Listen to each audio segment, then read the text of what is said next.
হুসাইন মুসলমান আলীর বংশধর ইমাম কাসিম বলতেছেন, ওরে পাহলওয়ান শোন শোন, তোর চারটে বেটা না চারটে বেটা না, এক এক করে তোরা সবাই চলে আয়। পাহলওয়ান তুই ময়দানে নেমে যা। আপনার 4 নম্বরে বেটাকে পাঠানো হলো, 4 নম্বরে বেটাকে পর্যন্ত আপনার জাহান্নাম পাঠিয়ে দেয়।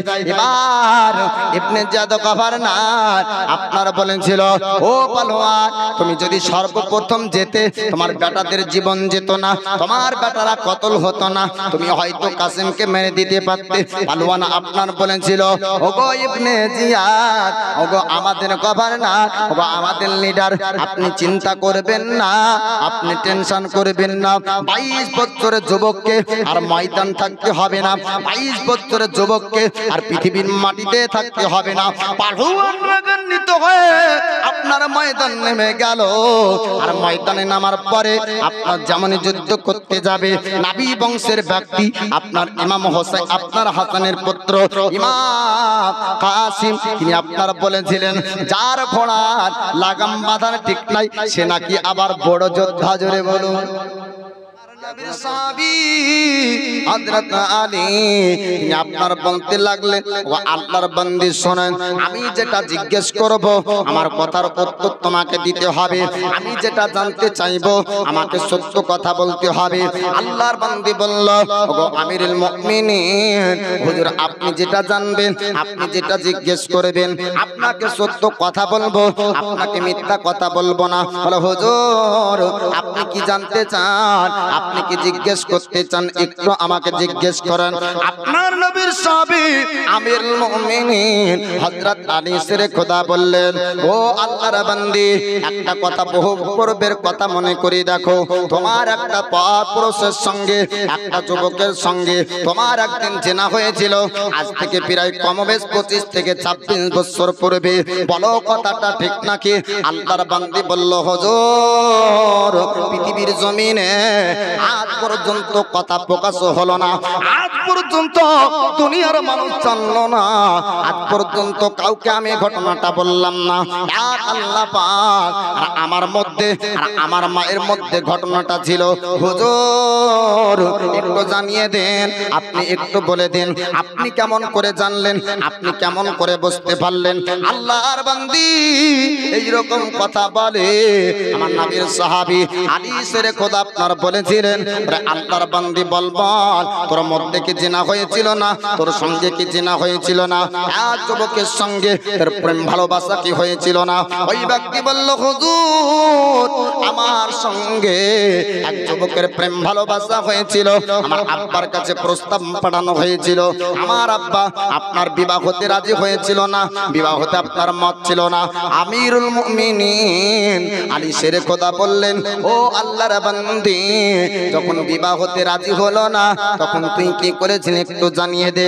আল্লাহর বান্দী বলল, হুজুর আমার মায়ের কাছে, আমার মার কাছে কথাগুলা আমি খুলে খুলে বললাম, আমার মার কাছে কথাগুলা জানিয়ে দিলাম। ওই পরপুরুষের সঙ্গে যুবকের সঙ্গে আমার জেনা হওয়ার পর আমার গর্ভে একটা সন্তান চলে এসেছিল। আমার নবীর সাহাবী হযরত আলী শেরে খোদা মুশকিল কুশা আপনার হায়দারে কারদার বললেন, ও আল্লাহর বান্দী, ওই সন্তানটা কি তোর প্রসব হয়নি, সন্তানটা কি ভূমিষ্ঠ হয়নি, সন্তানটা কি জন্ম হয়নি? আল্লাহর বান্দী বলল, হ্যাঁ হ্যাঁ আমার সন্তান তো প্রসব হয়েছিল, আমার সন্তান ভূমিষ্ঠ হয়েছিল, আমার সন্তানের জন্ম হয়েছিল। আমার নবীর সাহাবী হযরত আলী শেরে খোদা আপনার মুশকিল কুশা হায়দারে কারদার তিনি আপনার বলেছিলেন, ওরা আল্লাহর বান্দী, সন্তান কোথায় ভূমিষ্ঠ হলো, সন্তান কোথায় প্রসব হলো, সন্তান কোথায় জন্ম হলো, একটু তুই জানিয়ে দে। আল্লাহর বান্দী বলল, হুজুর আমি পাহাড়ের কিনারায় আমার মাকে সঙ্গে নিয়ে গেলাম, পাহাড়ের কাছে যাওয়ার পর আমার সন্তান প্রসব হয়েছিল, আমার সন্তান ভূমিষ্ঠ হয়েছিল। আমিরুল মুমিনিন আলী শেরে খোদা আপনার মুশকিল কুশা হায়দারে কারদার বললেন, আল্লাহর বান্দী শোন শোন, সন্তান ভূমিষ্ঠ হওয়ার পর তুই কি ওই জায়গা থেকে চলে আসছিলি না? আল্লাহর বান্দি বলল হুজুর আপনি কেমন করে জানলেন, আপনি কেমন করে বুঝলেন, আপনি কেমন করে জানতে পেরেছেন? আপনার নবীর সাহাবী আপনার বলেছিলেন ও আল্লাহর বান্দি আমি যেমন করে জানতে পারি নাকি তুই একটা কথা বল ঠিক কিনা একটু জানিয়ে দে। আল্লাহর বান্দি বলল হুজুর গো আপনি যেটা জানতে চাইছেন আপনার সত্য কথা। আমি প্রসব যখন বাচ্চা হয়ে গেল, বাচ্চা বনিষ্ঠ হওয়ার পর ওই জায়গা থেকে আমি বাড়ির দিকে রওনা হতে লাগলাম। আপনার আমিরুল মুমিনিন নবীর শ্রেষ্ঠ সাহাবী হযরত আলী বললেন ও আল্লাহর বান্দি, ওরে আল্লাহর বান্দি শোন শোন, যখন তুই বাড়ির দিকে যাচ্ছিলি তখন আপনার কুকুর কুত্তা দেখতে পাচ্ছিলি কিনা বল? বলে হুজুর আপনি পুরো ঘটনাটা মুখস্থ করে রেখে দিয়েছেন, আপনি কেমন করে বলতে পাচ্ছেন? আপনার আমিরুল মুমিনিন নবী সাহাবী আল্লাহর ওলি আপনার বলতে লাগলেন ওরে আল্লাহর বান্দি শোন শোন, যখন কুকুর কুত্তা যাওয়াটা তুই দেখতে পালি তখন তুই কি করলি একটু জানিয়ে দে। বলে হুজুর গো আমার মধ্যে ভয় চলে আসলো, আমার মধ্যে চিন্তা আসলো হয়তো বাচ্চাটাকে খেয়ে নেবে। বাচ্চাটাকে বাঁচানোর জন্য আমি একটা পাথর উঠালাম, আমি পাথরটাকে মারলাম, আর পাথরটা মারার পরে আপনার কুকুরটা পালিয়ে গেল। আল্লাহর ওলি নবীর সাহাবী হযরত আলী শেরে খোদা মুশকিল কুসা হায়দারে কাররার বলেছিলেন ওরে আল্লাহর বান্দি শোন শোন, ওই পাথরটা কোনো কুকুরকে লেগেছিল না, ওই পাথরটা তোর ছেলের পেশানিতে লেগেছিল।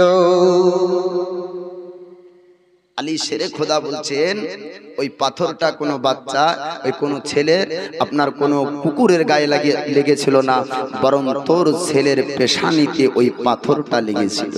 বলে হুজুর হ্যাঁ, তখন তুই কি করলি?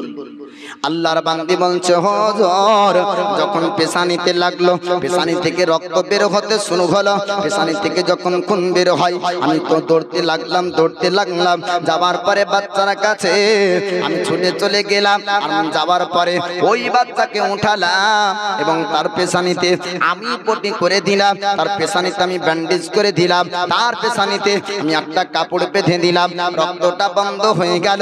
আপনার আমিরুল মুমিনিন হযরত আলী শেরে খোদা মুশকিল কুসা হায়দারে কাররার তিনি আপনার বললেন ওরে আল্লাহর বান্দি শোন শোন, তুই কি ওই জায়গা থেকে বাড়ির দিকে রওনা হয়েছিলি? বলে হুজুর না না, আমি বাড়ির দিকে যাইনি, আমি ওখান থেকে কি করলাম অন্য জায়গায় চলে গিয়েছিলাম। আমার আব্বার উপর রাগ করে আব্বার প্রতি ঘৃণা চলে আসলো, আব্বার প্রতি রাগ চলে আসলো।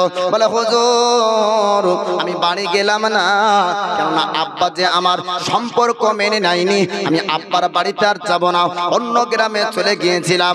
আপনার নবীর সাহাবী হযরত আলী শেরে খোদা মুশকিল কুসা হায়দারে কাররার তিনি বলেছিলেন ওরে আল্লাহর বান্দি শোন শোন, তুই একটা গ্রামে চলে গিয়েছিলি আর ওই রাস্তা দিয়ে একটা কাফেলা মানুষ আসছিল, আর তোর বাচ্চার কান্নার শব্দ তাদের কান পর্যন্ত গিয়েছিল, আর ওই মানুষগুলা যাবার পরে তোর বাচ্চাটাকে উঠিয়েছিল, ওই বাচ্চাটাকে নিয়ে যাওয়ার পরে ওই বাচ্চা নিয়ে গিয়ে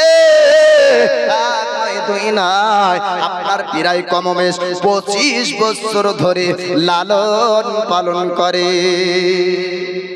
কত বছর বললাম? 25 বছর।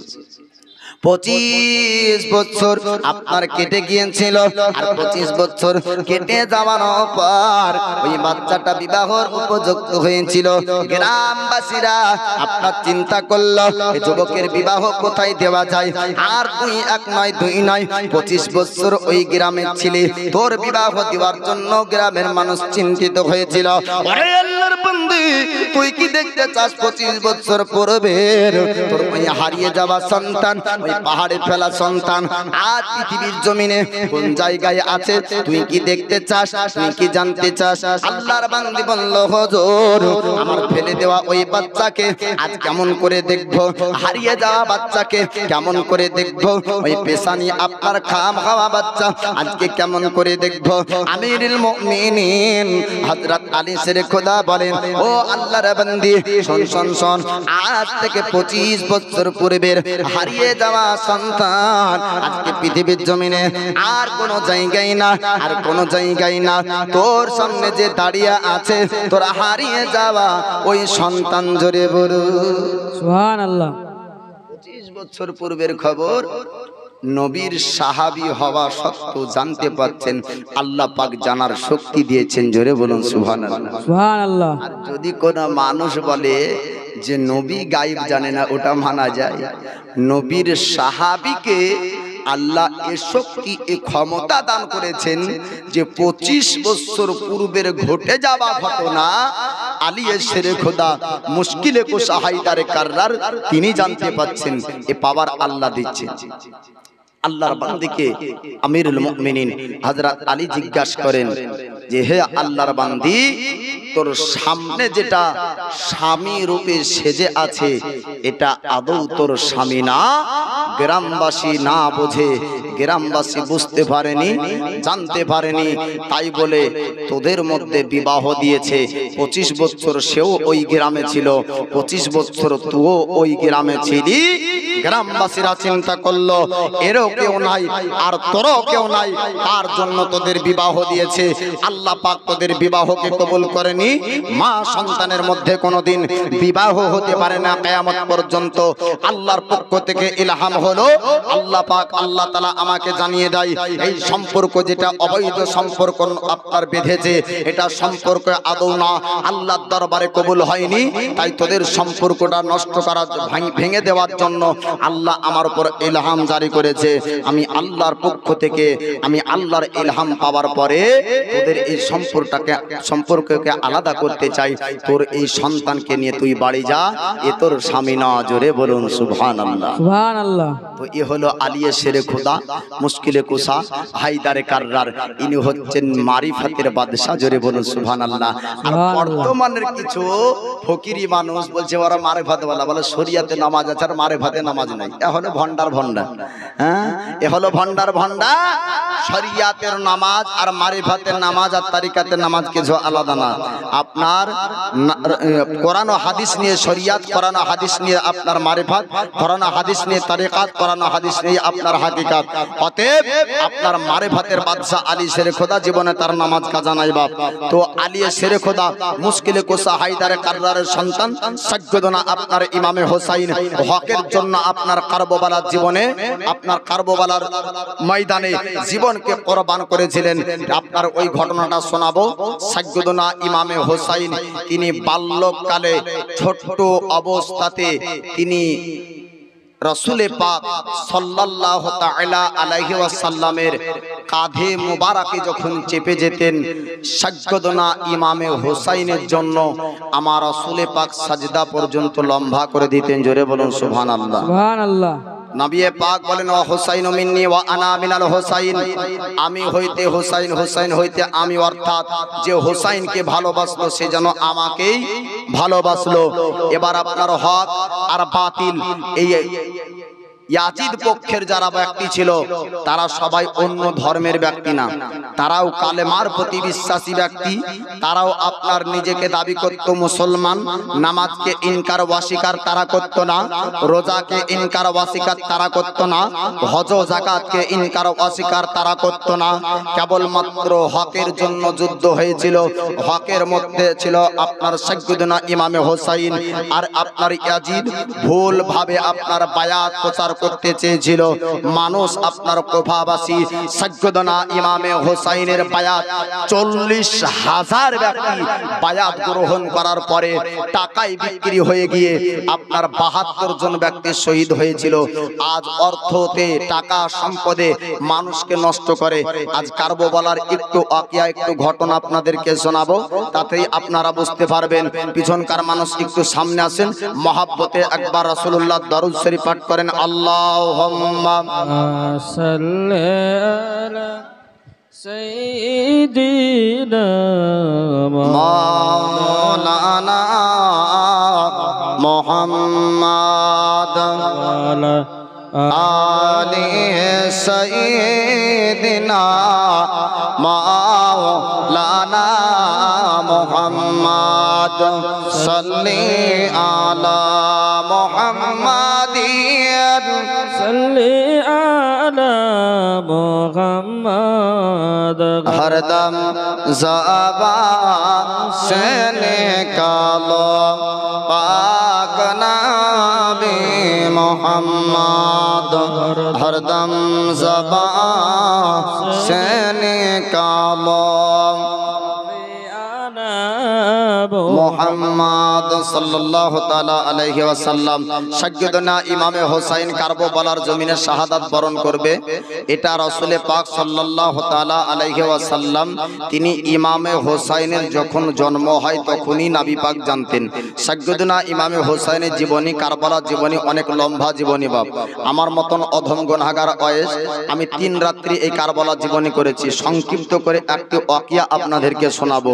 ইমামে হোসাইনের জন্ম হলো আল্লাহর পক্ষ থেকে ফারিস্তাকে পাঠিয়ে দিলেন মহান আল্লাহ পাক।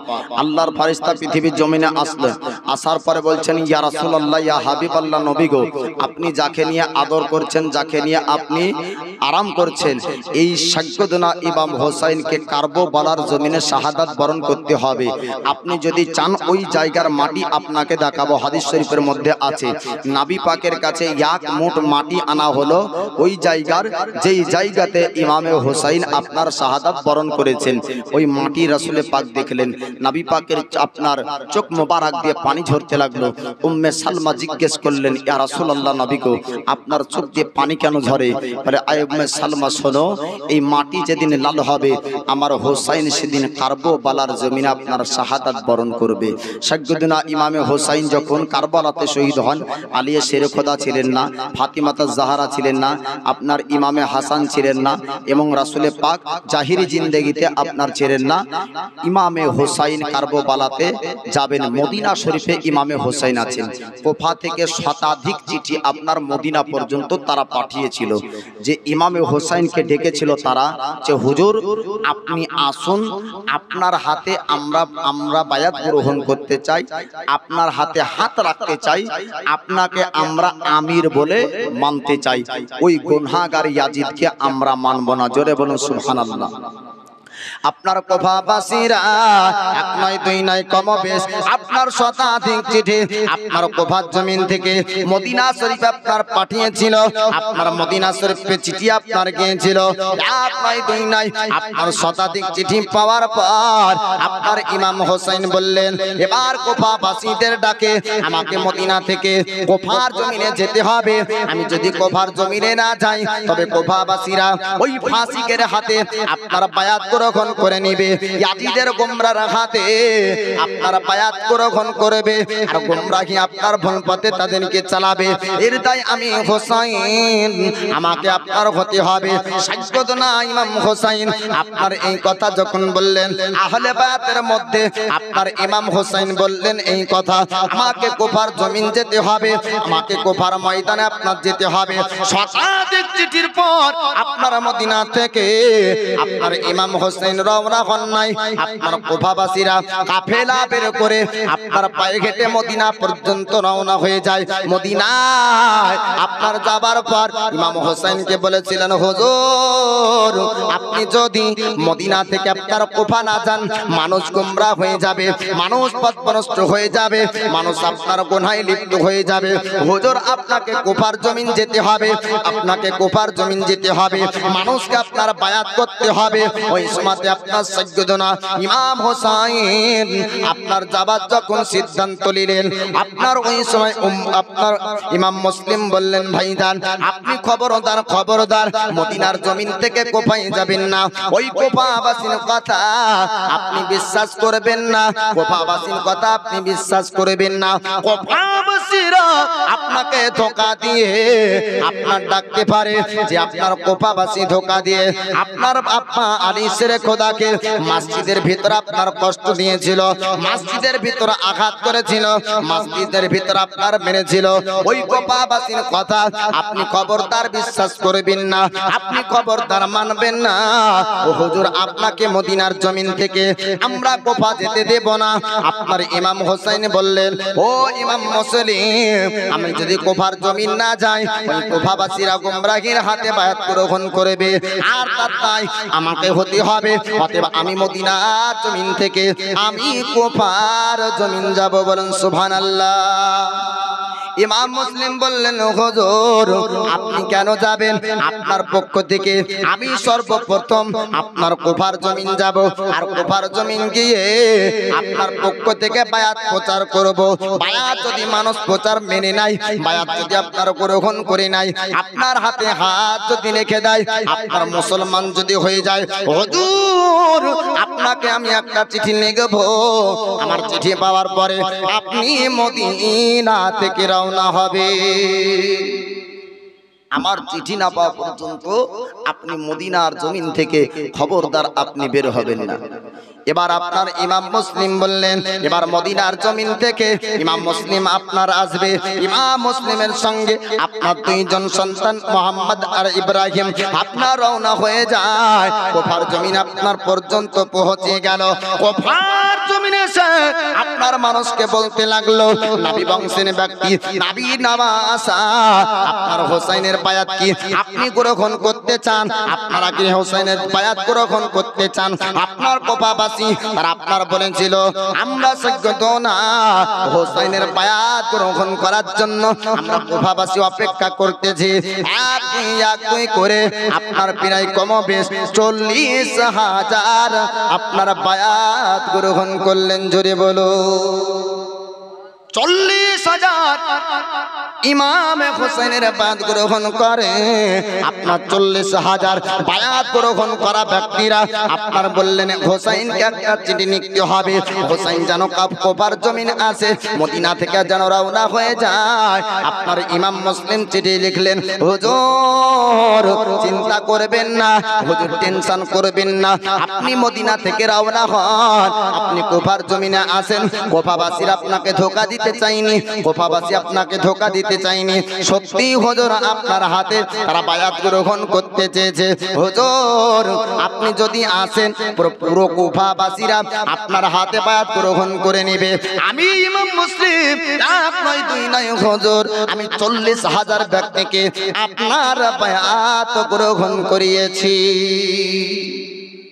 আপনি না আসতেই 40,000 পর্যন্ত বায়াত গ্রহণ করে নিয়েছে। হুজুর আপনি আসলে কুফায় আর কেউ বাকি থাকবে না। জোরে বলুন সুবহানাল্লাহ। 40,000 ব্যক্তি বায়াত গ্রহণ করে নিল। এবার ইমাম মুসলিমের এই বায়াত প্রচার করার খবর এই কুফা থেকে চলে গেল ইয়াজিদের কাছে। ইয়াজিদ দেখলো যাকে গভর্নরের দায়িত্ব দেওয়া হয়েছে, উপস্থিত থাকা সত্ত্বেও যদি মদিনা থেকে এসে একজন ব্যক্তি ইমাম হোসাইনের বায়াত করে দেয়, তাহলে একে আর গভর্নর রাখবো না। গভর্নর পরিবর্তন করে আপনার ইবনে জিয়াদকে দায়িত্ব দেওয়া হলো কুফার গভর্নর করে। কুফার দায়িত্ব দিয়ে ইয়াজিদ পেঠে দিল, যাও ইমাম মুসলিমকে গ্রেফতার করো, আর ইমাম মুসলিমের দ্বারাতে যে প্রচার হচ্ছে প্রচারটাকে আপনার বন্ধ করে দাও। আপনার ইয়াজিদের কথা মোতাবেক আপনার চলে আসলো ইবনে জিয়াদ, আপনার গভর্নর হয়ে গেল। গভর্নর পরিবর্তন হয়ে যায়। আপনার কুফাতে আসার পরে ইমাম মুসলিমকে আপনার ধরা হলো। ইমাম মুসলিমকে জিজ্ঞেস করে, ও ইমাম মুসলিম শোনো শোনো, মদিনার বুক থেকে তুমি কিসের জন্য এসেছো? মানে আমি মদিনার বুক থেকে কুফার জমিনে এসেছি আপনার ইমাম হোসেনের বায়াত প্রচার করার জন্য। ইমাম হোসেনের পক্ষ থেকে আমি কুফাবাসীকে আমি বোঝানোর জন্য এসেছি। ইবনে জিয়াদ গভর্নর বলল, ও ইমাম মুসলিম শোনো শোনো, খবরদার খবরদার, এই কুফার মধ্যে ইমাম হোসেনের বায়াত আপনার প্রচার হবে না। ইমাম হোসেনের বায়াত প্রচার করা বন্ধ করতে হবে। ইমাম মুসলিম বলেছিলেন বায়াত প্রচার বন্ধ হবে না, বায়াত প্রচার আপনার জারি থাকবে। আপনার ইবনে জিয়াদ বলল, ও ইমাম মুসলিম শুনে নাও, আমি তোমার সঙ্গে গুফতাগু করলাম, তোমার সঙ্গে আলোচনা করলাম। আমার আলোচনা যদি তুমি না মেনে নাও, তোমার উপর আক্রমণ হবে, তোমার উপর অত্যাচার হবে। আপনার এইরকম বারবার করে যখন বলা হলো, ইমাম মুসলিম একই কথার উপর আপনার অটল থাকলেন। অনেক লম্বা চওড়া ঘটনা। আপনার শেষ বেলাতে ইমাম মুসলিম আপনার নত স্বীকার করেন না, শেষবারের মধ্যে আপনার ইমাম মুসলিমকে কারাগারে আপনার বন্দী করা হলো। ইমাম মুসলিম চিন্তায় পড়ে গেলেন। আপনার মদিনার বুক থেকে আপনার সাইয়্যিদনা হোসাইন রওনা হয়ে গিয়েছে, কুফার জমিন পৌঁছে যাবে। কুফাবাসীতে আপনার কুফাবাসীকে বোঝানোর জন্য আসছে, আর কুফায় যদি চলে আসে ইবনে জিয়াদ তো আপনার তাকেও গ্রেফতার করবে, তার উপর আক্রমণ করবে। ইমাম মুসলিম আবার পুনরায় আপনার চিঠি লিখলেন। চিঠির মধ্যে লেখা ছিল, হুজুর আপনি মদিনা থেকে বের হবেন না, কুফাবাসীতে আপনার কুফার মধ্যে আর আসবেন না। বলে হুজুর কুফার পরিস্থিতি আপনার নষ্ট হয়ে গিয়েছে, আর কুফার পরিস্থিতি ভালো নাই, আপনার গভর্নর পরিবর্তন হয়েছে। ইবনে জিয়াদ গভর্নর আপনার কুফার মধ্যে অত্যাচার জারি করে দিয়েছে। বলে হুজুর আপনি মদিনা শরীফ থেকে আর আপনার বের হয়ে আপনি রওনা হবেন না। এই চিঠিটা আপনার মদিনা পর্যন্ত আর আপনার পৌঁছালো না।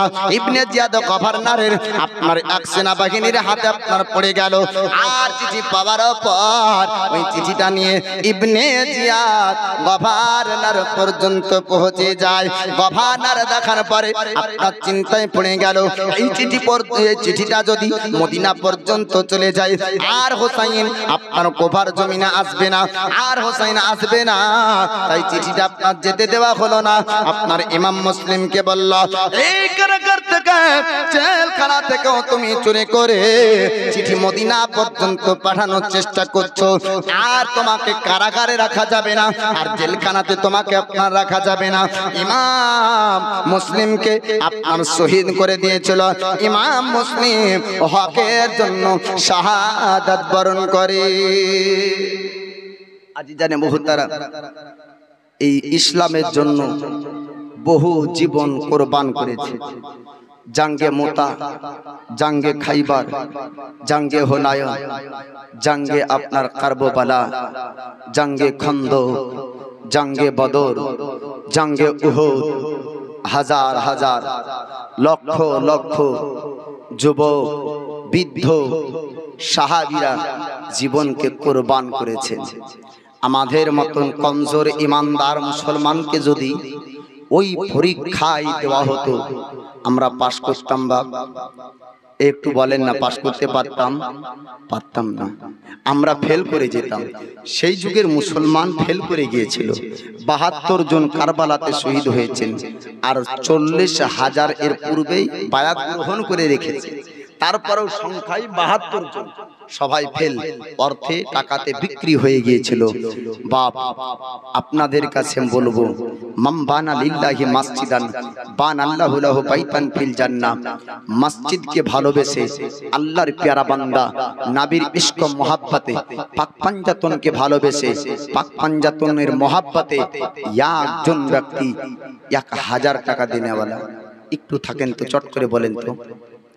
আমি আপনাদের পরিচিত বক্তা, আপনাদের পরিচিত মৌলানা, আপনাদের পরিচিত ব্যক্তি।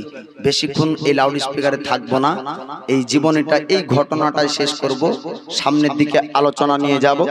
আমার পরে আমন্ত্রিত বহিরাগত ২ জন বক্তা তিনারা রয়েছে। এ অধম গুনাহগারের ওয়াজ মিলাদে, ফাতিহাতে, জলসাতে, জুলুসে বহু আপনারা শুনেছেন। আমার ওয়াজ করার মূল উদ্দেশ্য নয়, আপনাদের কাছে এই চেহারা, এই মুখখান নিয়ে এসেছি। এই মুখ আপনারা অনেকবার দেখেছেন যে কিছুক্ষণ আলোচনা করে বক্তা চলে আসবে। একজন ব্যক্তি আল্লাহর প্যারা বান্দা মসজিদের জন্য কে আছেন, কি নাম? আবু তাহির। সুবহানাল্লাহ। এই দেখেন নারায়ে তাকবীর, নারায়ে রিসালাত, মাসলাকে আলা হযরত। এই দেখেন আবু তাহির ১০০০ টাকার দাতা, বলেন জিন্দাবাদ। সুবহানাল্লাহ। আল্লাহ তার দানকে কবুল করুক, আমিন ইয়া রাব্বাল আলামিন। জি কমিটির লোক আনাচে কানাচে আর থাকেন না, এখানে আসেন, আপনাদের দরকার আছে। মা ও বোনেরা দেখেন, পিছন থেকে মা ও বোনেরা দিবে। কোন যোগ্য বাপের যোগ্য বেটা, আল্লাহর প্রতি ভরসা রাখুন, আপনার যে রোজগারে বরকত দিবে, হায়াতে বরকত দিবে। একজন ব্যক্তি একবার হাত উঠিয়ে বলেন তো, কোন যুবক ১০০০ টাকা দিনেওয়ালা? জি গতকালকে এলাকাতে পানি হয়নি, হয়েছে? পানি হয়নি। লালগুলা আষাঢ়ি দহাতে জালসা ছিল, যেমনই ১৫ মিনিট ওয়াজ হয়েছে, ঝড় পানি শুরু। ঝড় পানিতে জালসা ভেঙে যাবে। 15 মিনিট পর আবার জালসা শুরু হলো, মাহফিলে মানুষ আসছে না। জানি না ইসুর পাড়ার মানুষ আজকে কি ব্যাপার, জালসাতে এই মানুষ নাই, জিলাপি খাচ্ছে না ঝালবাড়া খাচ্ছে না কি করছে না পাপড় ভাজা খেয়ে বেড়াচ্ছে। কি নাম? সুবহানাল্লাহ সুবহানাল্লাহ। এই দেখেন, নারায়ে তাকবীর, নারায়ে রিসালাত। আবুল কালাম 1000 টাকার দাতা বলেন জিন্দাবাদ। সুবহানাল্লাহ। এই মসজিদ অনেক উন্নতি আপনারা করেছেন। এই গ্রাম আমার জানা আছে, এই গ্রামের মানুষ 50,000 টাকার চাকরি কেউ করে না। দিন মজুরি খাটা গ্রাম, মনীষ খাটা গ্রাম, চাষবাস করা গ্রাম। এই গ্রামের মানুষ আল্লাহর রহমতে, খোদার দয়াতে আপনার বহু দান করেছে। অনেক পয়সা, অনেক অর্থ দিয়ে গ্রামের সুন্দর প্রতিষ্ঠান তৈরি করেছে। এই গ্রাম দেখে আর এই মসজিদকে দেখলে পার্শ্ববর্তী এলাকার মানুষ প্রশংসা করে, বলেন সুবহানাল্লাহ, যে এই রকম গ্রামে এরকম মসজিদ এরা নির্মাণ করেছে। তো পিছন থেকে ডানে বাম থেকে কেউ হবে না, 5 জন মামার 500 টাকা করে একটু চটচট করে পাঠিয়েন তো। পাক পাঞ্জাতনের মহাব্বতে, পাক পাঞ্জাতন বলা হয় আপনার রাসূলে পাক আলী শেরে খোদা, ফাতিমাতা জাহরা, ইমামে হাসান ও ইমামে হোসাইন, 5 জন ব্যক্তিকে বলা হয় পাক পাঞ্জাতন। পাক মানে হলো পবিত্র, পাঁচ মানে হলো 5, আর তান মানে হলো শরীর। 5 জনের শরীরকে বলা হয় আপনার পবিত্র শরীর। জোরে বলুন সুবহানাল্লাহ। 5 জন মামার একটু নামটা লিখিয়ে দিবেন অথবা আপনার টাকাটা পাঠিয়ে দিবেন। আলোচনাটা আমি সামনে নিয়ে যাই, আলোচনা আপনার নষ্ট করব না, একটু মনোযোগ সহকারে শুনবেন। মাইক্রোফোনের আওয়াজ বাজার পর্যন্ত যাচ্ছে, মাইক্রোফোনের আওয়াজ দোকান পর্যন্ত যাচ্ছে, মাইক্রোফোনের আওয়াজ রোড পর্যন্ত যাচ্ছে। এই গ্রামের অনেক যুবক ভাই আছে আমি জানি, ওই সমস্ত যুবক ভাইদেরকে বলবো, কেরালা খাটা, গুজরাট খাটা, মুম্বাই খাটা, পুনাতে, হায়দ্রাবাদ, অনেক জায়গাতে গিয়েছেন, কাজ করেছেন। একদিন 2 দিনের মেহনতকে আজ পবিত্র মসজিদে দান করতে হবে। যুবক ভাই আপনারা একটু নেক নিয়াত করে আসুন, আমি আলোচনা সামনে নিয়ে যাই। ইমাম মুসলিমকে আপনার শাহাদাত বরণ শহীদ করা হলো।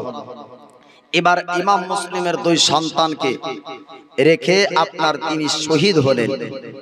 কাজী সাহেব যার বাড়িতে রাখা হয়েছিল তিনি চিন্তায় পড়ে গেলেন, তিনি হচ্ছেন নবী প্রেমিক ব্যক্তি। জোরে বলুন সুবহানাল্লাহ। ইবনে জিয়াদ গভর্নরকে বলা হলো, আপনি ইমাম মুসলিমকে শহীদ করলেন, কিন্তু তারই 2 সন্তানকে নিয়ে আসা হয়েছে কুফার জমিনে। যদি এই কুফার জমিনে তাদেরকেও যদি শহীদ না করে দেন, কতল না করে দেন, তবে পরবর্তীতে বাপের বদলা সে নিতে পারে।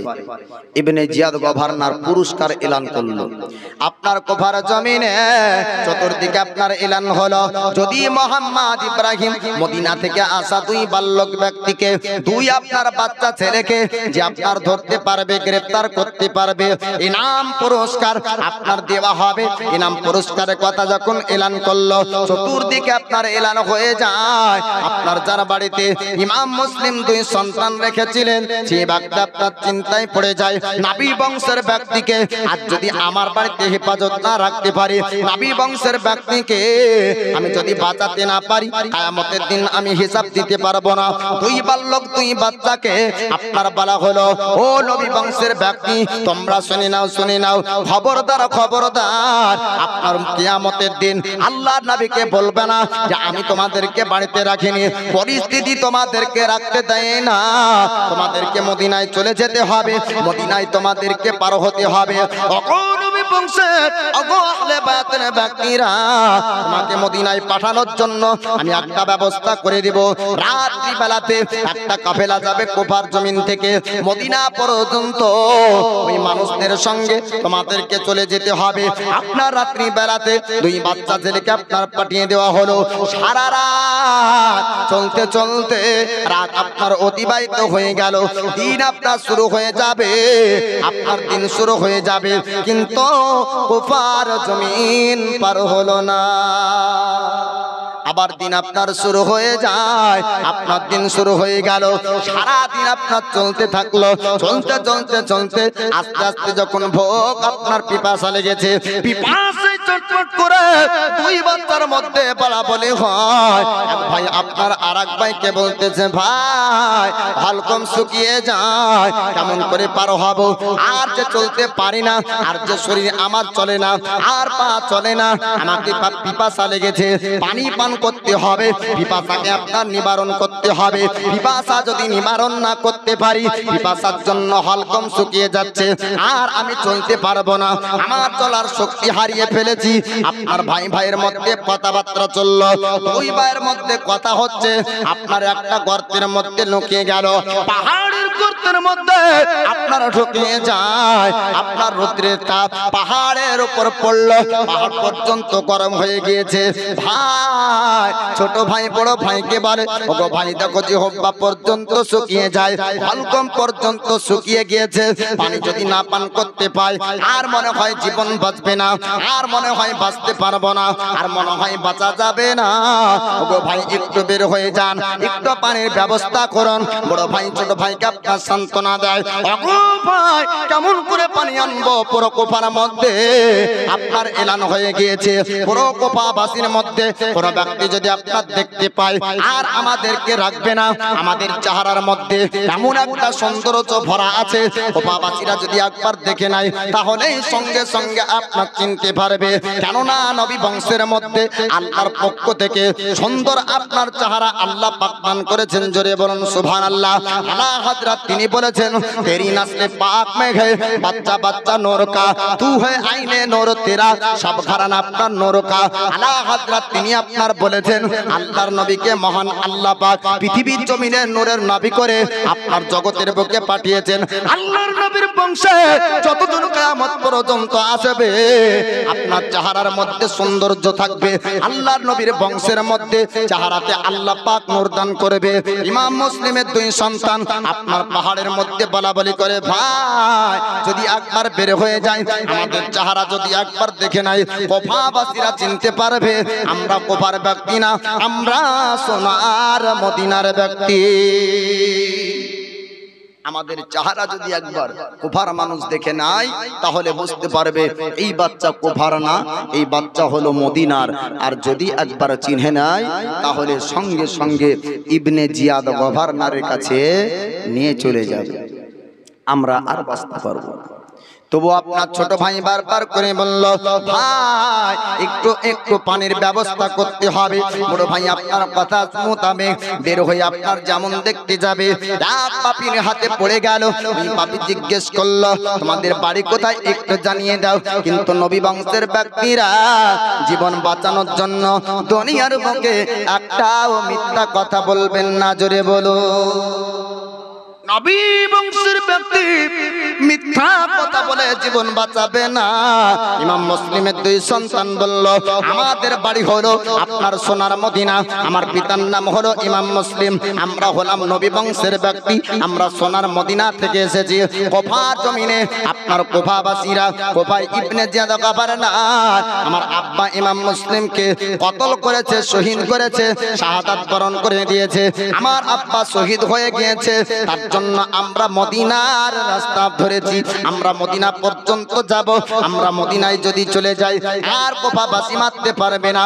ওই পাপী ব্যক্তি চুলের মুঠি ধরলো, ধরার পর আপনার ইবনে জিয়াদ গভর্নরের কাছে নিয়ে যায়। ইবনে জিয়াদকে বলতেছে, ও গভর্নর ইবনে জিয়াদ, আপনি এলান করেছেন পুরস্কারের, একটু পুরস্কারের ব্যবস্থা করে দিতে হবে। কেননা ওই দুইজন ব্যক্তিকে আমি ধরে এনেছি, তারা মদিনা পর্যন্ত পালিয়ে যেত। মদিনায় যাওয়ার জন্য তারা রাস্তায় পার হয়ে গিয়েছিল, আর পাহাড়ের গর্তের মধ্য থেকে আমি তাদেরকে বের করে আপনার কাছ পর্যন্ত আনলাম। এলান মোতাবেক আপনার পুরস্কার পাপি পেল। এবার ইমাম মুসলিমের দুই সন্তানকে ইবনে জিয়াদ গভর্নর আপনার কারাগারে বন্দী করলো, আপনার জেলখানায় বন্দী করে দিল।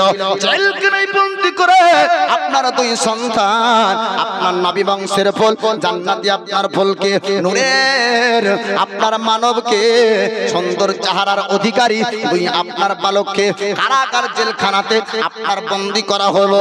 আর বন্দী করার পর জেলখানার দারোয়ানকে দায়িত্ব দিল, এই কারাগারের দায়িত্ব তোমার উপর আপনার দেওয়া হলো। এই বাচ্চা ছেলে দুটো আপনার কারাগার থেকে যদি না বের হতে পারে, কারাগারের দায়িত্ব, জেলখানার দায়িত্ব যেই ব্যক্তির মধ্যে দেওয়া হয়েছিল, যেই ব্যক্তিকে আপনার দেওয়া হয়েছিল, ওই ব্যক্তির অন্তরের মধ্যে আমার রাসূলুল্লাহর মহব্বত ভরা ছিল। যাকে দায়িত্ব দেওয়া ছিল তার অন্তরের মধ্যে আমার রাসূলুল্লাহর মহব্বত ভরা ছিল। ওই ব্যক্তি আপনার রাত্রিবেলাতে চিন্তায় পড়ে গেল, আজ পৃথিবীর জমিনে যদি নবী বংশের ব্যক্তিকে আপনার কারাগারে বন্দী করে রাখি, আজ যদি বাচ্চা দুটোকে আমি কষ্টের মধ্যে রাখি, কাল কিয়ামতের দিন আমাকে হিসাব দিতে হবে। কাল কিয়ামতের দিন আমি হিসাব দিতে পারবো না, নবীর শাফাআত পাবো না। আর আল্লাহর নবী তিনি বলেছেন, আন আনাসিন আন্নান নবিয়্যা সাল্লাল্লাহু তাআলা আলাইহি ওয়াসাল্লাম ক্বালা শাফাআতি লি আহলিল কাবাইর মিন উম্মতি। আল্লাহর নবী পয়গম্বরে আযম আপনার হাদিসে বলেছেন যে আমার শাফাতের বাদাওলাতে আমার গুনাহে কাবিরা করে উম্মতি পর্যন্ত জান্নাতি। একবার জোরে বলুন সুবহানাল্লাহ। নবীর শাফাআত যদি কিয়ামতের দিন হয়ে যায়, ও ব্যক্তি আপনার জান্নাতি হয়ে যাবে।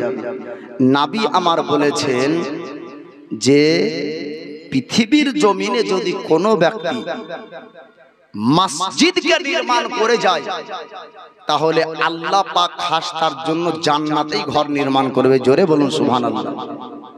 বাদদরদি এক আল্লাহকে সন্তুষ্টি করার জন্য কিয়ামতের দিন আপনার জন্য আল্লাহ পাক যেন জান্নাতি স্পেশাল ঘর রাখেন। নবীর হাদিসে যেটা বলা হয়েছে, নবীর কথা মিথ্যা হবে না বাপ। আল্লাহ পাক বলেন, ওয়ামা ইয়ানতিকু আনিল হাওয়া ইন হুয়া ইল্লা ওয়াহিয়্যু ইউহা। আল্লাহ পাক তিনি বলেন যে নবী মন গড়া কিছু বলেন না, বরং ওটাই বলেন যেটা তাহার উপর ওহী করা হয়। বলুন সুবহানাল্লাহ। আমি এই আলোচনা যেখানে ছাড়লাম এখান থেকে আলোচনা আবারও শোনাবো বাপ। একজন ব্যক্তি খালি বলেন মসজিদের জন্য 1,000 টাকা দেবেন। একজন নাম চট করে বলেন, বহুদিন এ মুখ আপনাদের সামনে আনেনি, অনেক দান আপনারা দিয়েছেন, আপনাদেরকে আমি না চিনহার লাই, 6 বছর কাটানো গিরাম আমার, আপনাদেরকে চিনি, আপনাদেরকে জানি, আপনারা দান করেন না এমনটাও নয়, দানও করেন।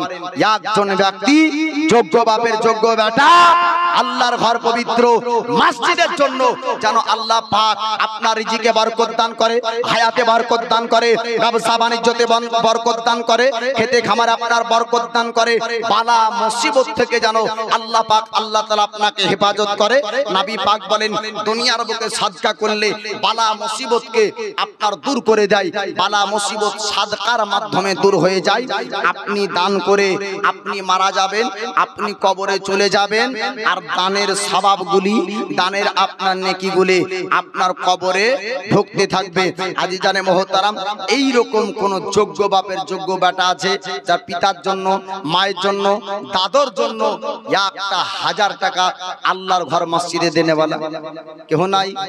আগে পেছনে কেহ নান? একজন ব্যক্তি 1,000 টাকা দেন, 500 টাকা দেন খোদার ঘর মসজিদে। এরকম কেহ যদি থাকেন, অনেক যুবক ভাই আছেন বাইরে কাজ করতে যান, আল্লাহর প্রতি ভরসা রাখবেন যেন আল্লাহ আপনার বালা মুসিবত থেকে আপনাকে হেফাজত রাখুক। একজন ব্যক্তি এই পবিত্র মসজিদের জন্য মাত্র 1,000 টাকা নিয়ে আসবেন। দেখিতে গম্বাদে খাজরা ডেকে নাও ইয়া রাসূলুল্লাহ। জোরে বলুন সুবহানাল্লাহ। দেখিব দুনয়নে তে মদিনা ইয়া রাসূলুল্লাহ, দেখিতে গম্বাদে খাজরা ডেকে নাও ইয়া রাসূলুল্লাহ, দেখিব দুনয়নে তে মদিনা ইয়া রাসূলুল্লাহ। যারা যারা নবী পাক পাকের রওজায় হাজিরি দিল যারা যারা নবী পাকের রওজায় হাজিরি দিল শাফাআত ওয়াজিব তাদের উপর শাফাআত ওয়াজিব তাদের উপর ঘোষণা ইয়া রাসূলুল্লাহ কি নাম সুবহানাল্লাহ। এই দেখেন করিমপুরে রুবেল শেখ নারায়ে তাকবীর নারায়ে রিসালাত মাসলাকে আলা হাজরাত। এই দেখেন ইসুরপাড়া বেলতলা পাড়া মসজিদের জন্য করিমপুর থেকে রুবেল 1000 টাকার দাতা বলেন জিন্দাবাদ। 17 গফার নামে তুমি সব চেহে দাতা মাফ করে দিও আল্লাহ যত গুনাহ খাতা। মসজিদের প্রতি তাহার মহব্বত ছিল ছিল কিনা ছিল তা খোদানে বোঝা গেল। আহারে পেয়ারা বান্দা যদি না আসিত মসজিদে কে 1000 টাকা দান করে যেত। আরো দোয়া করি আল্লাহ তাহারে জন্নতে সুখে শান্তি রেখো মাওলা দোনো জগতেতে আল্লাহুম্মা আমিন। আরেকজন ব্যক্তি নাই তার জোড়া রুবেলের জোড়া কি নাম মাবুদ। এই দেখেন আব্দুল মাবুদ 200 টাকা আল্লাহ তাআলাকে কবুল করুক আমিন ইয়া রাব্বাল আলামিন। এইরকম নাই রুবেলের জোড়া অনেকজন ব্যক্তি আছেন তরুণ যুবক যদি থাকেন 500 টাকা 1000 টাকা একটু চটচট করে নিয়ে আসেন। আলোচনা আপনার লম্বা আপনার আলোচনা আগিয়ে নিয়ে যাব। যেখান থেকে আলোচনা শুনলেন এরপর থেকে আপনারা শুনতে পাবেন আপনার কারবালার সংক্ষিপ্ত জীবনে আপনাদেরকে শোনাবো। একটু চটচট করে আসেন যুবক ভাই আমার। আল্লাহর পেয়ারা আপনার আল্লাহর পেয়ারা বান্দা যদি থাকেন আল্লাহর ঘর পবিত্র মসজিদের জন্য একজন যুবক ঈশ্বরপাড়া বেলতলা পাড়ার অনেক যুবক ভাই আছেন অনেক যুবক ব্যক্তি আছেন আপনার 1000 টাকা দান করেন আল্লাহ আপনার রিজি রোজগারে বরকত দিবে বালা মুসিবত দূর করবে সুবহানাল্লাহ। একটু চটচট করে আসেন মা বোনেদের দিকে কিছু লোক যাবেন কমিটির পক্ষ থেকে দু একটা লোক যান। মা বোনেরা আপনারা অনেক দান করেছেন আর লক্ষ্যের ভাড়ের আজকে উন্নতি হয়েছে। লক্ষ্যের ভাড় ছিল 500 টাকা এখন লক্ষ্যের ভাড় হলো 1000 টাকা। হ্যাঁ অতএব আপনারা 500 করে দিয়েছেন এক মাসের 1000 টাকা মসজিদে দেন না 11 মাস আপনি খাইয়েন 1 মাসের টাকা আপনি দিয়েন লক্ষ্যের ভাড় আমি পাচ্ছি আমি 1 মাসের টাকা মসজিদে দান করব। তাহলে আপনি পাচ্ছেন লক্ষ্যের ভাড় মানে তার মালিক হয়ে গেলেন আপনি। আমাকে যদি কেউ 1 টাকা দেয় তো ওই 1 টাকার মালিক আমি। যেহেতু লক্ষ্মীর ভাড়ের টাকা আপনি পাচ্ছেন আপনাকে দিচ্ছে আপনি তার মালিক হয়ে গেলেন। আপনি ও টাকা নিজে খরচ করতে পারেন অথবা দান করতে পারেন। অতএব মা বোনেরা আপনারা 500 টাকা হোক 1000 টাকা হোক একটু চট করে নামটা আপনার লিখে দেন। আলোচনা আমি লম্বা আপনার আগিয়ে নিয়ে যাব। এবার সৈয়দনা ইমামে হোসাইনের পক্ষ থেকে বায়াত প্রচার করার জন্য ইমাম মুসলিম গিয়েছিলেন তিনি শহীদ হলেন। তিনার 2 বাচ্চাকে ধরে আপনার ইবনে জিয়াদ গভর্নরের কাছে নিয়ে যাওয়া হলো জেলখানা কারাগারে বন্দী করা হলো। কারাগারের আপনার দায়িত্ব যাকে দেওয়া হয়েছে আপনার জেলখানা দারোয়ানকে বলা হলো যে এই বাচ্চা দুটো যেন না বের হয়ে যায়। আপনার সেই ব্যক্তি ছিল নাবির দেওয়ানা নাবির মহাব্বত তার অন্তরের মধ্যে ছিল। সে চিন্তায় পড়ে গেল আজ নাবি বংশের ব্যক্তিকে যদি আজ পৃথিবীর জমিনের জেলখানাতে বন্দী করে কষ্ট দিই কাল কিয়ামতের দিন নাবি আমাদের দিক থেকে মুখ ফিরিয়ে নেবে আমরা নবীর শাফাআত পাবো না নবী আমাদের জন্য আপনার সুপারিশ করবে না। আল্লাহর নবীর মহব্বত তার অন্তরের মধ্যে আপনার ভরা ছিল। ওই ব্যক্তি আপনার চিন্তায় পড়ে গেল ওই ব্যক্তি আপনার ভাবতে লাগলো আর পৃথিবীর জমিনে আর যদি তাদেরকে কষ্ট দিই তাহলে কাল কিয়ামতের দিন আমরা নবীর শাফাআত পাবো না নবী আমাদের সুপারিশ করবে না। কিন্তু আমি এই পৃথিবীর জমিনে বাচ্চাদেরকে কষ্ট দিব না। জেলখানার দরওয়ান আপনার গেট খুলে দিল আপনার 2 বাচ্চাকে বলল যাও তোমরা সোনার মদিনা তোমাদেরকে যাওয়ার জন্য আমি ছেড়ে দিলাম তোমরা গিয়ে আপনার মদিনায় পৌঁছে যাবে। কিন্তু একটা কথা তোমরা শুনে নাও কিয়ামতের দিন আপনার মানুষকে যখন তোলা হবে আমার নামটা একটু তুমি মুখস্থ করে নাও আমার চেহারাটা ভালো করে দেখে নাও আমাকে একটু ভালো করে তোমরা চিনে নাও। ওই দিন কিয়ামতের দিন নবীর কাছে আমার নামটা একটু রাখবে আমার শাফাআত সুপারিশ জানো আমার রাসূলুল্লাহ করে জোরে বলুন সুবহানাল্লাহ। আমি জানি তোমাদেরকে ছাড়ার জন্য আপনার ইবনে জিয়াদ গভর্নর আমাকে কষ্ট দিবে ইবনে জিয়াদ গভর্নর আমার উপর অত্যাচার করবে এমনকি আমার জীবনটা পর্যন্ত চলে যেতে পারে। নবী বংশের ব্যক্তি, ওগো দুই বালক মোহাম্মদ ইব্রাহিম, তোমরা মদিনা পর্যন্ত পৌঁছে যাবে, মদিনা পর্যন্ত চলে যাবে। এই রাস্তা তোমরা ধরে নাও।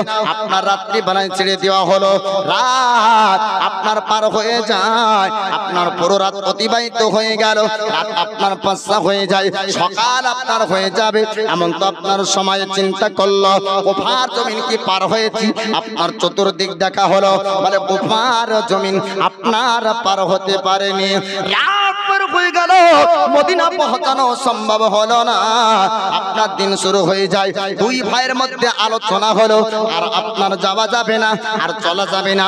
দিনের সূর্যের আলোতে আমরা যদি চলাচলি করি, তবে আমাদেরকে চিনে নেবে, আমাদেরকে জেনে নেবে, আর আমাদেরকে যদি চিনে নাই, আবার আমাদেরকে কারাগারে বন্দী করবে, আবার জেলখানায় নিয়ে যাবে। তার জন্য ভয়ে আপনার উঁচু জায়গাতে দুই বাচ্চা আপনার চড়ে গেল, গাছের ওপর আপনার দুই বাচ্চা চড়ে গেল। আর একজন রমণী ইনারার কাছে পানি আনতে আসলো, আর আসার পরে দেখতে পাচ্ছে ইনারার পানির নিচে আপনার দুইটা সোনার আপনার টুকরা দেখতে পাই। বলেন সুবহানাল্লাহ।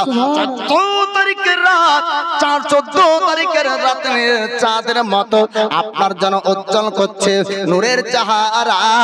আপনার নবী বংশের ব্যক্তি দুই আপনার চেহারাটা ভেসে উঠলো। ওই রমণী দেখার পর আপনার বলল, বাবা তোমাদের একটু বাড়ি কোথায়, তোমরা কোথায় থেকে এসেছো? আর আপনার বললেন যে আমরা সোনার মদিনা থেকে এসেছি।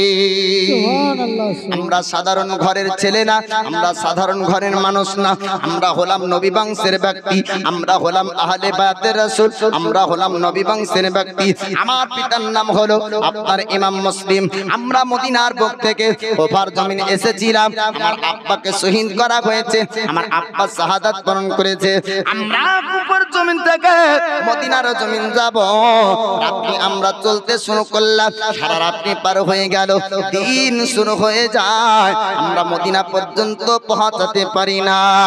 আল্লাহর প্যারা বান্দি আপনার দেখার পরে সঙ্গে সঙ্গে আপনার জড়িয়ে ধরে, আর আপনার আদর করতে লাগেন। কেননা নবী বংশের ব্যক্তির ওপর আপনার আল্লাহর নেককারী বান্দি, আল্লাহর প্যারা বান্দির মধ্যেও আপনার নবী বংশের ব্যক্তির ওপর মহাব্বত ভালোবাসা চলে আসলো। বলুন সুবহানাল্লাহ।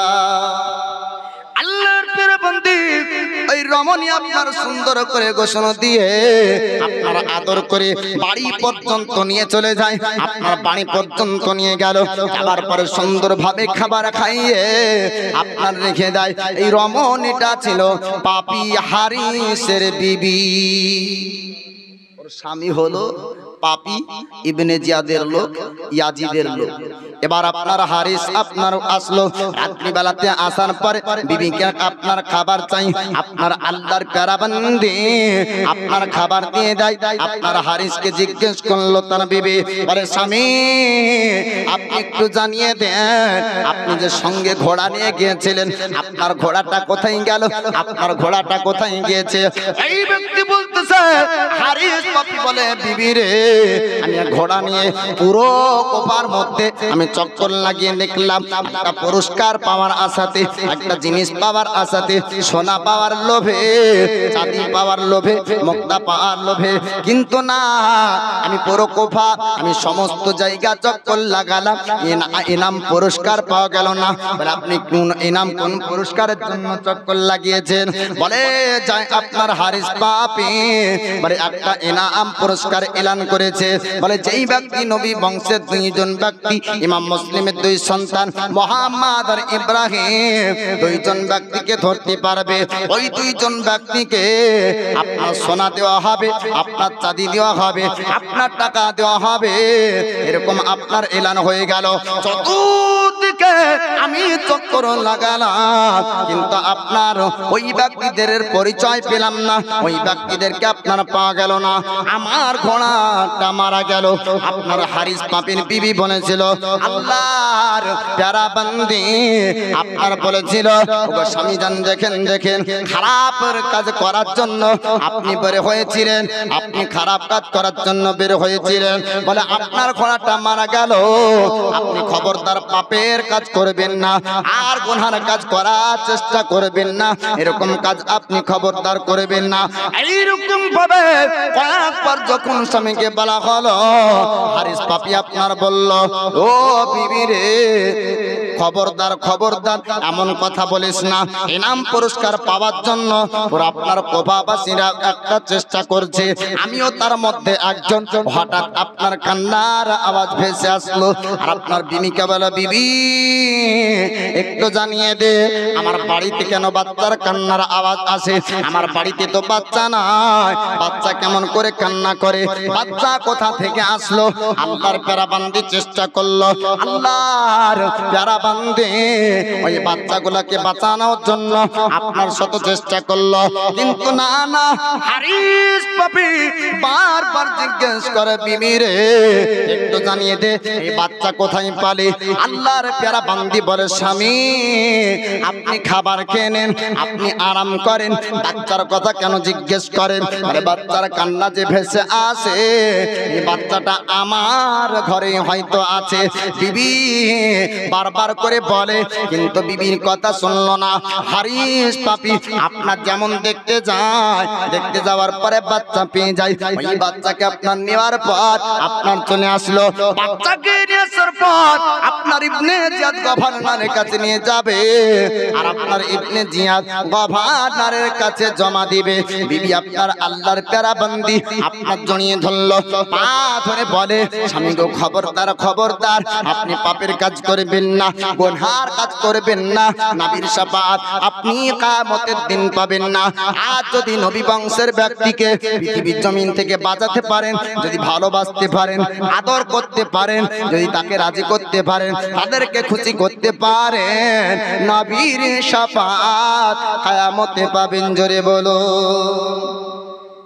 আর আজ যদি আপনি এই রকম ভাবে এই বাচ্চাগুলিকে ইবনে জিয়াদের কাছে উঠিয়ে দেন, এই বাচ্চাগুলি যদি জীবন চলে যায়, তার দায় কিন্তু আপনি হবেন, পাপ হবে, গুনাহ হবে।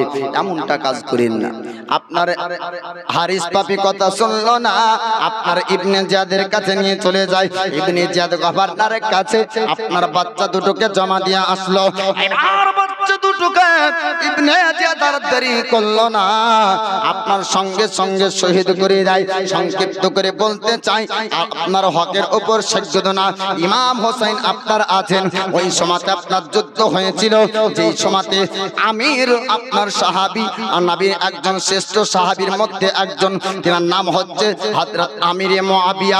তিনি হচ্ছেন রাসূল পাকের সাহাবী। যে আমিরে মুআবিয়া এক কাঁধে আপনার ইমাম হাসানকে নিতেন, আর এক কাঁধে ইমাম হোসেনকে নিতেন, আদর করতেন। আমিরে মুআবিয়ার আপনার ইন্তেকাল হয়েছিল। ইন্তেকালের খবরটা ইয়াজিদ আপনার প্রকাশ করেছিল না। ইয়াজিদ বলেছিল, আমিরে মুআবিয়ার ইন্তেকালের খবর আপনার যদি প্রকাশ হয়ে যায়, আর ইয়াজিদকে কেউ বায়াত, আপনার ইয়াজিদের বায়াত গ্রহণ করবে না, ইয়াজিদকে কেউ মানবে না, আর ইয়াজিদকে কেউ মানবে না। আপনার খবরটা আপনার লুকিয়ে রেখেছিল, আর বায়াত প্রচার শুরু করেছিল। সাক্ষাৎ না ইমাম হোসাইন, তিনি মদিনার জমিন থেকে এবার আপনার কারবালার জমিনে, কুফার জমিনে আপনার আসবেন, যেহেতু আপনার ইমাম মুসলিমের চিঠি আপনার পৌঁছে গিয়েছিল। আপনার ইমাম হোসাইন নবী পাকের রওজা মুবারক আপনার জিয়ারত করলেন, আর নানার কাছ থেকে আপনার বিদায় নিয়ে, আপনার আখিরি সালাম দিয়ে মদিনার বুক থেকে আপনার বিদায় নিচ্ছেন।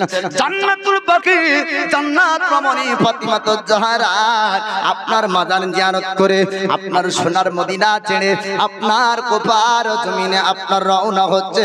একবার জোরে বল সুবহানাল্লাহ। ও গো দয়ার নানা জান, ও গো সরওয়ারে মদিনা, তোমার হুসাইন হইল আজ কারবালায় রওয়ানা। ও গো দয়ার নানা জান, ও গো সরওয়ারে মদিনা, তোমার হুসাইন হইল আজ কারবালায় রওয়ানা। আখেরি সালাম নাও হে নানা, ছেড়ে যাই সোনারি মদিনা। আখেরি সালাম লাওগে নানা ছেড়ে যাই সোনার মদিনা শেষবার মা তো দেখে নাও শেষবার মা তো দেখে নাও আর যে দেখা হবে না ও গো দয়ার নানা জান ও গো সরওয়ারে মদিনা তোমার হোসাইন হইল আজ কারবালায় রওয়ানা ও গো দয়ার নানা জান ও গো সরওয়ারে মদিনা ভাইজান ইমামে হাসান ছিল আমার জানের জান ভাইজান ইমামে হাসান ছিল আমার জানের জান সে তো চলে গিয়েছে সে তো চলে গিয়েছে আর কা ভালো লাগে না ও গো দয়ার নানা জান ও গো সরওয়ারে মদিনা তোমার হোসাইন হইল আজ কারবালায় রওয়ানা দ্বীন ইসলামের খাতিরে বাতিল মিটাবার তরে দ্বীন ইসলামের খাতিরে বাতিল মিটাবার তরে আল্লাহ রাহে কাটাবো আল্লাহ রাহে কাটাবো আমার গলা খানা ও গো দয়ার নানা জান ও গো সরওয়ারে মদিনা তোমার হোসাইন হইল আজ কারবালায় রওয়ানা আল্লাহুম্মা সাল্লি আলা সাইয়্যিদিনা মাওলানা মুহাম্মদ ওয়া আলা আলি সাইয়্যিদিনা মাওলানা মুহাম্মদ সাল্লি আলা মুহাম্মাদিন সাল্লি আলা মুহাম্মদ হরদম জবা সে নিকালো পাক নবী মুহাম্মদ হরদম জবা সে নিকালো সফিয়ানা এবার সাইয়্যিদুনা ইমামে হুসাইন কারবালার জমিনে আসার পূর্বে ইমাম মুসলিমকে পাঠিয়েছিলেন কারবালায় কুফার জমিনে 40,000 জন ব্যক্তি বায়াত গ্রহণ করেছিলেন ইমাম মুসলিমের শহীদ হয়ে যাওয়ার পরে ইমামে হুসাইন কারবালার জমিনে কুফার জমিনে আসছেন আহলে বায়াতের ব্যক্তিদেরকে নিয়ে জয়নাল আবেদিন ইমাম কাসিম তিনার বোনেদেরকে ভাগনাদেরকে নিয়ে তিনি কুফার জমিনে আসলেন কুফার জমিনে এসে ইবনে জিয়াদের সঙ্গে সাইয়্যিদুনা ইমামে হুসাইন গুফতাগু আলোচনা করেছিলেন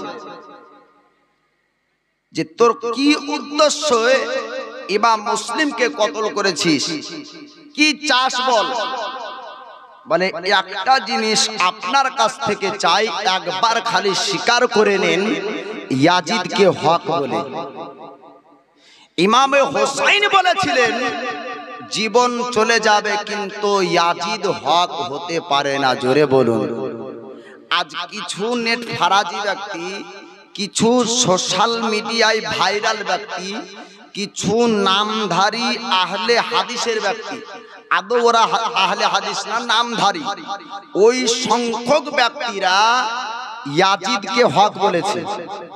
দেখতে যদি চাও ইউটিউবে যাও, দেখতে যদি চাও ইউটিউবে যাও, তারা আলিম বক্তব্যের মাধ্যমে বলছে ইয়াজিদ হক, ইয়াজিদকে মুসলমানই বলতে হবে।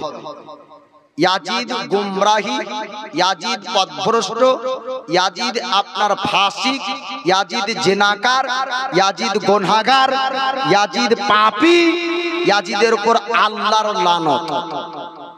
এই ইয়াজিদ হক হতে পারে না। ইমামে হুসাইন বলছে জীবন কোরবান করব, ইয়াজিদ তোকে হক বলে মানব না। আমরা হুসাইনি মুসলমান, ইয়াজিদি নয়। জোরে বলুন সুবহানাল্লাহ।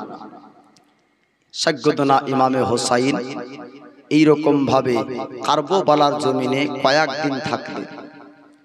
ইবনে জিয়াদ গভর্নরের হুকুম হলো ফুরাতের নদীর পানি যেন মদিনাবাসীরা না পায়। আরে কেন? যদি এ পানি তারা পান করে তাহলে তাদের মোকাবেলা করা সম্ভব হবে না। কারণ আলিয়ে শেরে খোদার ঘটনা তারা জানতো, আলিয়ে শেরে খোদার বাজুর শক্তি তারা জানতো। যে আলিয়ে শেরে খোদা এক হাতে লোহার দরওয়াজাকে ঢাল হিসাবে ব্যবহার করে, যার ওজন হলো 40 মণ। জোরে বলুন সুবহানাল্লাহ। এ হলো আলীর সন্তান, এ হলো আলীর বংশধর।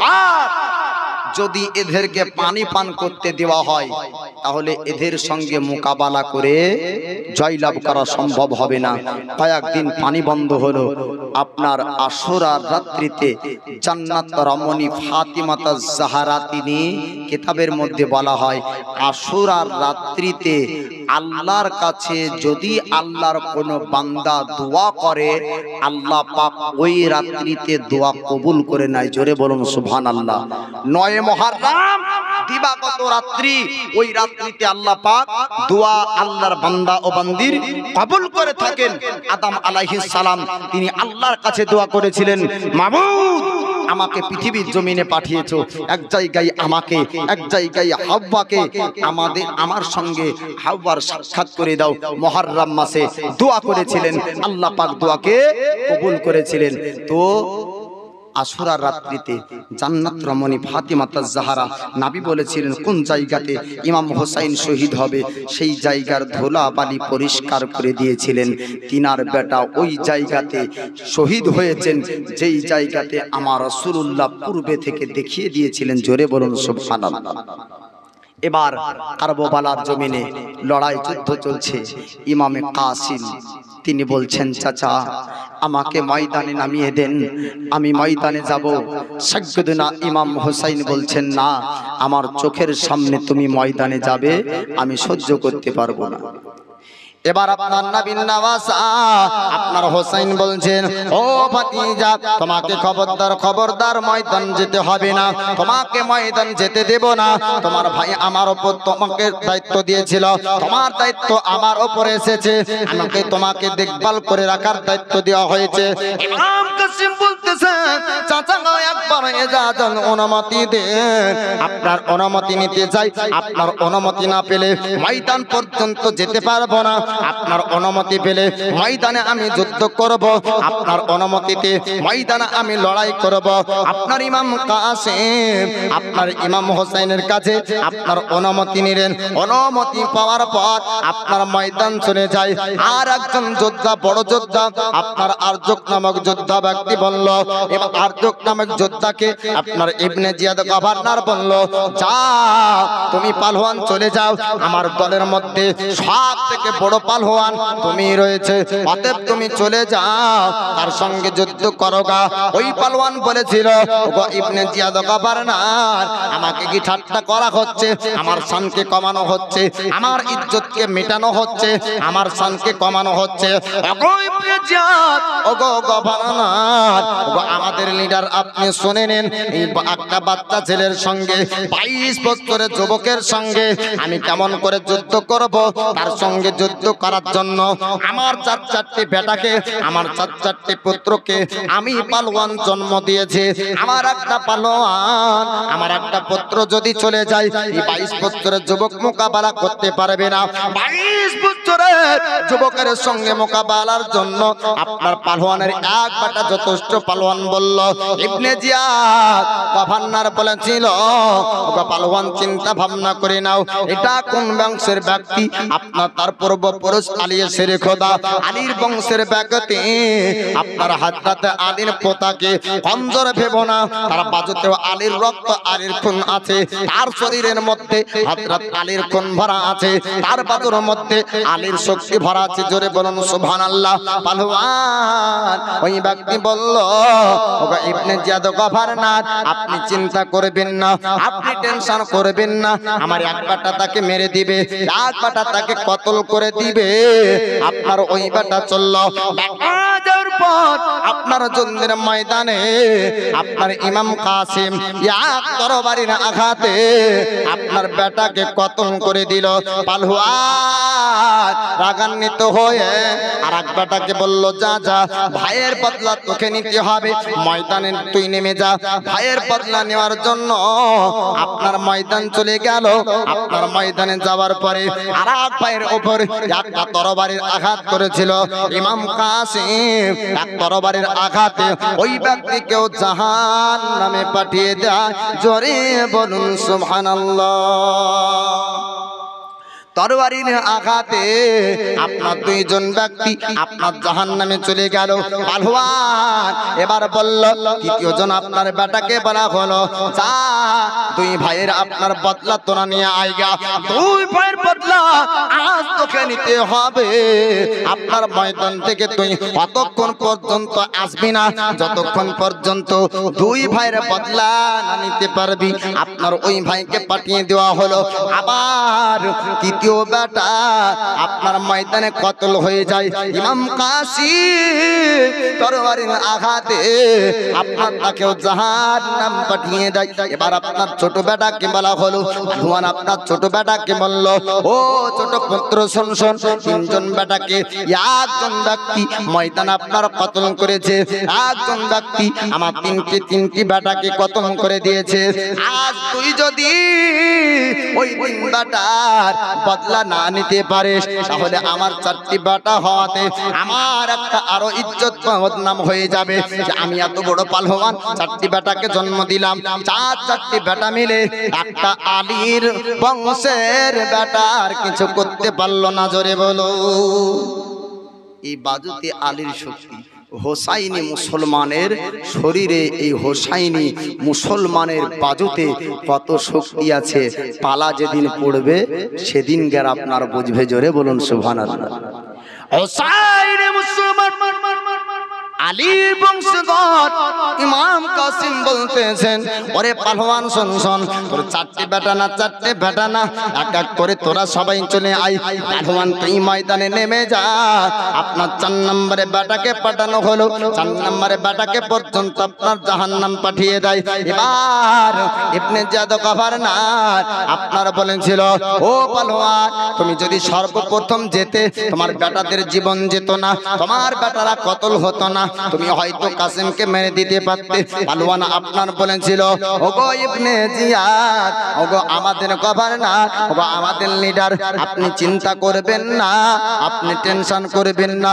22 বছরের যুবককে আর ময়দান থাকতে হবে না, 22 বছরের যুবককে আর পৃথিবীর মাটিতে থাকতে হবে না। পালোয়ান রাগান্বিত হয়ে আপনার ময়দান নেমে গেল। আর ময়দানে নামার পরে আপনার যেমনই যুদ্ধ করতে যাবে, নবী বংশের ব্যক্তি আপনার ইমাম হোসেন, আপনার হাসানের পুত্র ইমাম কাসিম, তিনি আপনার বলেছিলেন, যার ঘোড়ার লাগাম বাঁধার ঠিক নাই সে নাকি আবার বড় যোদ্ধা। জোরে বলুন। এখনো পর্যন্ত ঘোড়ার লাগাম বাঁধা জানে না, এখনো পর্যন্ত যে ঘোড়ার দড়ি বাঁধা জানে না, এখনো পর্যন্ত যে ঘোড়াকে সাজাতেই জানে না, সে ব্যক্তি নাকি আবার বড় যোদ্ধা। যেমনই ঘোড়াকে দেখতে যাবে, সঙ্গে সঙ্গে তরবারির আঘাতে ওর গর্দান থেকে মুন্ড আলাদা। জোরে বলুন সুবহানাল্লাহ। সে ব্যক্তিও কতল হয়ে গেল। এবার আপনার ইমাম কাসিম ছুটতে ছুটতে ছুটতে ছুটতে ইমাম হোসেনের কাছে চলে যায়। যাবার পর হলকমটা আপনার দেখিয়ে দেয়, বলে, চাচা একটু যদি পানি পেতাম, একটু যদি পানি পেতাম, আজ কারবালার ময়দানে আর কেউ আপনার বাপ বেঁচে যেত না। আজ কারবালার ময়দানে সবাইকে কতল করে দিতাম, সবাইকে আমি জাহান্নাম পাঠিয়ে দিতাম। চাচা একটু পানি দেন, একটু পানি পান করব। নারায়ে তাকবীর, নারায়ে তাকবীর, নারায়ে রিসালাত, নারায়ে রিসালাত। মাসলাকে আলা হযরত, মাসলাকে আলা হযরত উলামায়ে আহলে সুন্নাত, দ্বীন ইসলাম, দ্বীন ইসলাম, হাফেজ কারি তাইজুল ইসলাম রিজভী সাহাব, জীবনী গায়ক বক্তা হাফেজ কারি তাইজুল ইসলাম রিজভী সাহাব। নারায়ে তাকবীর, নারায়ে রিসালাত। এই দেখেন সোশ্যাল মিডিয়া ভাইরাল, ইউটিউব পরিচিত বক্তা, ফেসবুক পরিচিত বক্তা। ফেসবুক পেজে ঢুকলে তাকে পাওয়া যায়, ইউটিউব ঢুকলে বিভিন্ন চ্যানেলে আজ তার বক্তব্য ভাইরাল। আজ চলে এসেছেন ইনার বক্তব্য বহুদিন পূর্বে এই একই জায়গাতে, এই ময়দানে, এখানে এই শামিয়ানার নিচে এই প্যান্ডেলওয়ালা এই মাইকেই আপনারা শুনেছেন। সে আপনারা সেই শ্রোতা, সেই প্যান্ডেলওয়ালা, সেই জায়গা আর সেই বক্তা। আজ জানে মুহতারাম, আজ মানুষের কাছে তিনি জনপ্রিয় বক্তা চলে এসেছেন। আলোচনা লম্বা চড়া করব না, পিছনকার মানুষকে বলবো আপনারা গুছিয়ে বসেন। হ্যাঁ, সে বলে না যে বাড়ির মুরগি ডাল বারাবার। হ্যাঁ, বাড়ির মুরগি ডাল বারাবার। যদি বাড়িতে মুরগি থাকে তো জবাই করা ডালের মতন খান, আর কিনা মুরগির গোশত খাইতে গেলে বোঝা যাবে। তো আমরা হচ্ছে বাড়ির মুরগি। 6 বছর ধরে এখানে ওয়াজ শুনে শুনে একই ক্যাসেট রোজ চালাই, কি আর শুনবো। যতক্ষণ না বক্তা উঠছে ততক্ষণ আর যাচ্ছি না। বক্তা চলে এসেছে, শ্রোতা এবার আসবে ইনশাআল্লাহ, তাই না? তো আমি বলছিলাম যে ইমাম কাসিম হলকুমটা দেখিয়ে বলছেন, জিহ্বাটা দেখিয়ে বলছেন, চাচা গো একটু যদি পানি পান করতে পেতাম তাহলে এই ময়দানে এই পাপীরা কেউ থাকতো না। ইমাম হোসাইন বলছেন, ওগো ভাতিজা, ইমাম হোসাইন বলছে, ওগো বাপ, আজকে এই ময়দানে তোমার পিপাসা মিটবে না। আজ এখানে শহীদ হলে হাউজে কাউসারে পানি নিয়ে তোমার নানা আমার নানা রয়েছে, যদি একবার হাউজে কাউসারে পানি পান করে নাও আর জীবনে পিপাসা লাগবে না, জীবনের মতন পিপাসা নিবারণ হয়ে যাবে। জোরে বলুন সুবহানাল্লাহ।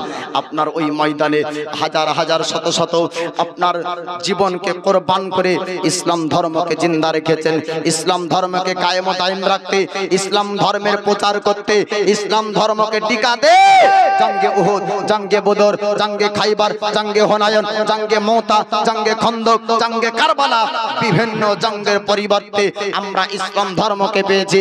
আমরা মুসলমান, এক মুসলমান অপর মুসলমানের সঙ্গে আত্মীয়তা রাখতে হবে, এক মুসলমান অপর মুসলমানের সঙ্গে মিল মহাব্বত রাখতে হবে, এক মুসলমান আর এক মুসলমানের সঙ্গে দোস্তি রাখতে হবে, এক মুসলমান আর এক মুসলমানের সঙ্গে ভালোবাসা রাখতে হবে, এক মুসলমান আর এক মুসলমানের বিপদে তার পাশে দাঁড়াতে হবে।